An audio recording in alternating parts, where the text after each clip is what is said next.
Okay, so my boyfriend Matthew is Christian, and I'm Muslim, and everybody's against it.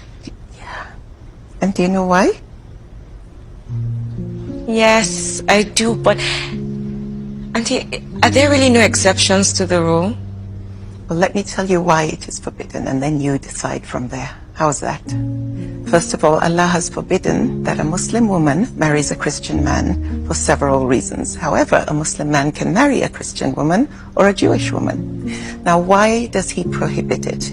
You have rights as a Muslim woman when you marry a Muslim man. You each have rights over each other.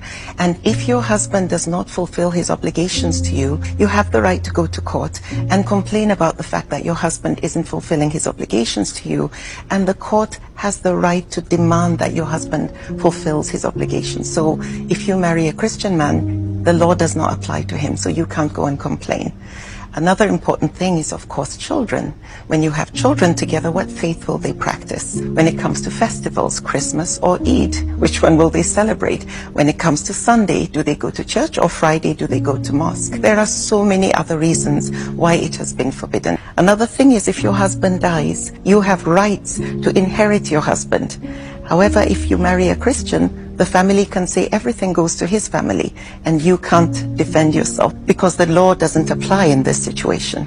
So there are so many reasons why it is forbidden, and you have to understand that whether you marry a Muslim man or a Christian man, the man is the head of the home and he sets the rules, and you as the wife have to follow the leader. Yeah, I know. It's difficult, and right now you're both going through this euphoric state of love is in the air and you think everything is perfect. But trust me, when the dust settles and that euphoric state, your eyes get cleared, conflict starts to happen, and sometimes you find couples start moving the goalpost. Maybe at this stage he tells you, no, it's not a problem, the kids can be Muslim, they can go to mosque, they can go for Eid and so on. But once pressures begin in a relationship and interference by in-laws, sometimes at that point is when you find you don't have a voice. Excuse my dear, I know it's overwhelming. I know, it's a lot. But there's always a logic behind the injunctions that Allah has put down. And it's so important you always get Allah's stamp of approval when you get married. You want your marriage to be blessed from the beginning.